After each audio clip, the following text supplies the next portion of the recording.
Hey, pre-calculus, we've got Unit 1, Lesson 2. Let's dive into this. This was all about domain and range.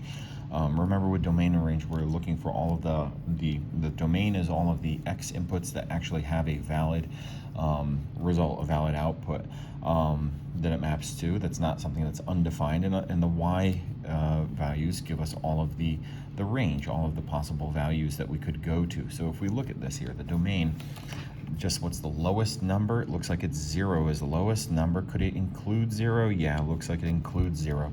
And it could go all the way up to positive 10. So comma 10, and it looks like it includes 10. What's the range of this function? Well, it looks like the lowest y value that's used is a 0, and the highest y value that's used is a 5, and it's everything inclusive, including those endpoints. If there was like a hole at the end or something like that, or a little circle at the end, then we would use a soft ending on some of these. Okay, let's looking at this one. So a portion of this graph, here's a portion of the side one. What is the domain? Oh my god, excuse me. It's going to be all real numbers. It looks like if we go forward here, all possible real numbers get used. And so what is the range for this? Well, it looks like it goes up to +1 down to -1. So we could go, lowest value up to highest value inclusive of those values. Now, you could also use set notation with this. You could say, like, x is an element of the real numbers between there, and you could turn this into set notation instead of just interval notation. So we could even say, x is an element of the real, the real numbers, but it's just like all real numbers. Okay, let's move on. Looking at this one, we're looking at this, and it's like the domain. The domain for this function, the x values that are going to fail for this, because we can't divide by 0. We can't have 3 divided by 0. That's not possible. So basically, with this one for number 3, it's that x is going to be all real numbers, except we toss in a comma here. X cannot equal, well, what value would make this bottom part equal to 0? Add 6 to this, so add 6, divide by 2. We would get 3. 2 times 3 minus 6, so x can't be equal to 3, otherwise it'd be 0, and we can't divide by 0. It's undefined. By the way, there are types of mathematics where dividing by 0 is possible. It gives you an infinity. Here in Western culture, we're afraid of working with infinities and stuff like that, but in some Eastern cultures, that math is possible, and whatever. Let's move on. That's a whole sidetrack thing. That math, it all depends on how we define our math. What is the range of this? So what are all the possible values that we could get for this? And it's like 3 divided by, we can kind of get all possible values for the real numbers. That was messy. Okay, all possible values for the real numbers. But the one y value that we won't get for this is that this as we divide by smaller and smaller and smaller values, this will go all the way, up to higher and higher values to, positive infinity in the real numbers. As we get closer and closer to dividing by, what if we did divide by 0? What if we divided by 1? 3 divided by 1, that'd be a 30. If we then divided by, like, the point is with this is that as we get closer and closer to values of 0 here, we could have negative values, but we can't. Y cannot be equal to 0 in this case. We can't actually get that value. A graphing calculator to help kind of show that. Let's move on. What values are not going to make sense for this? Well, so in order for this to be a function, we're not going to include the imaginary numbers. So we can't have imaginary numbers. When do we get imaginary numbers? When we have the root of a negative number. So basically, a value squared, like, let's go with 9. 9 times 9 would be 81. If we did 81, the square root of 81, that's okay. Can we have the square root of 81? I mean, the square root of 0? And the square root of 0 would be 0, but we can't go past that. We can't have this be any number greater than 9. So x has got to be less than, x has got to be, it's got to be less than 9 could equal 9. Yeah, it could equal 9. That's fine. It also, if we had -9, we put -9 in here and we squared it, we could also get positive 81, and that's fine. So it could equal -9, but we can't, it has to be greater than that -9. It can't go to -10. In that case, we'd have 100, and we do 81 minus 100, we get a negative. So it is the, it's the real numbers, such that, x is an element of the real numbers, such that x has got to be between those, blah, blah, blah. Let's move on. This is fine enough. Now, what's the range for this? What are the possible values that we could get for this? If we're thinking about the root,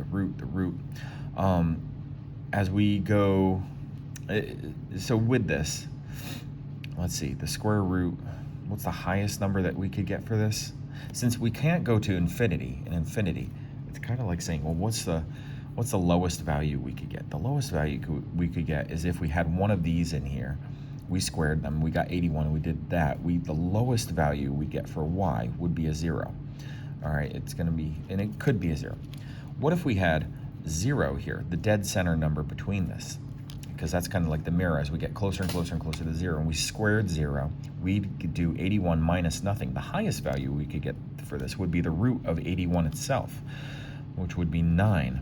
And it would include 9. That's the highest possible value we could get.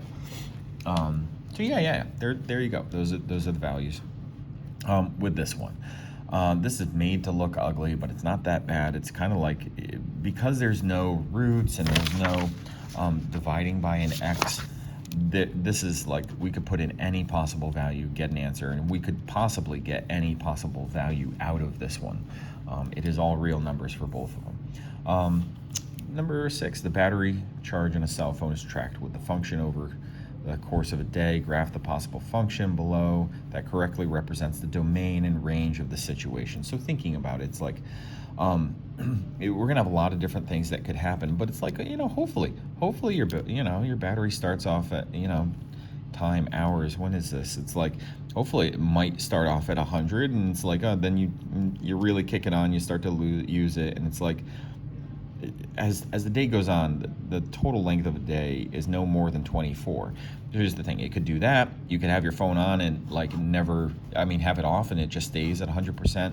It could be at 50% and you just never use it. It could be hooked, you could be starting off and it's dead and it charges throughout the whole day, and then you keep it plugged in or whatever.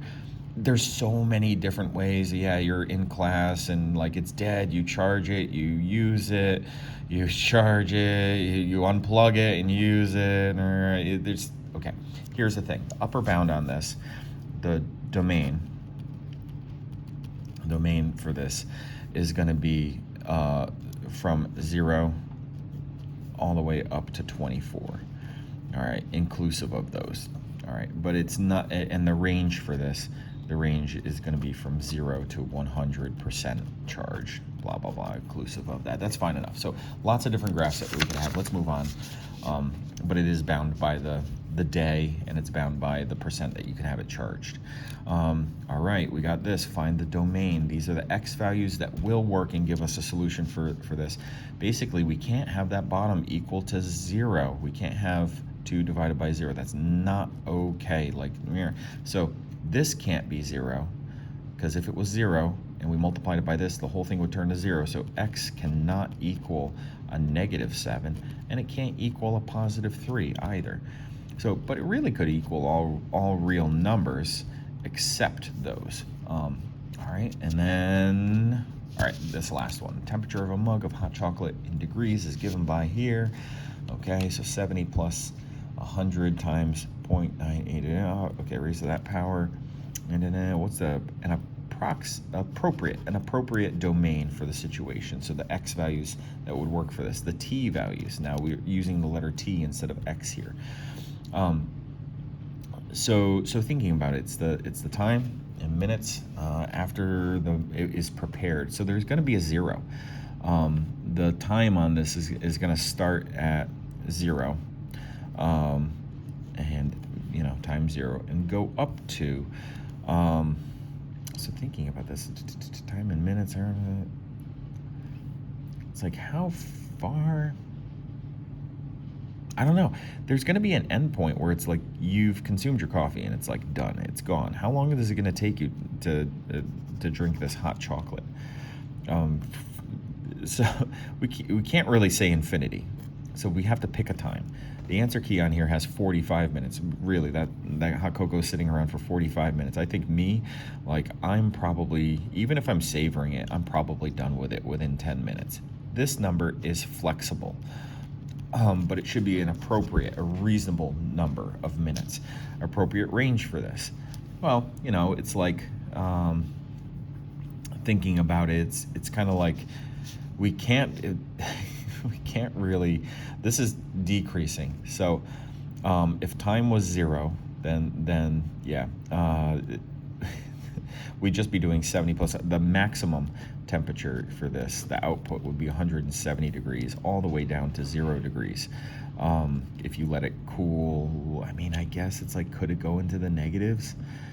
Man, it's like, no, it's like, I guess, room temperature. What's room temperature? So maybe 70 degrees, maybe 72 degrees, maybe 68 degrees. Depends on what your room temperature is. These are reasonable Fahrenheit temperatures that it would cool down to. 0 degrees didn't make sense because we're not like outside and it's not like freezing temperature. Okay, anyway, this is assuming the hot cocoa is inside and the lowest it could get is room temperature. Something like this is fine. All right, take care, folks. Bye.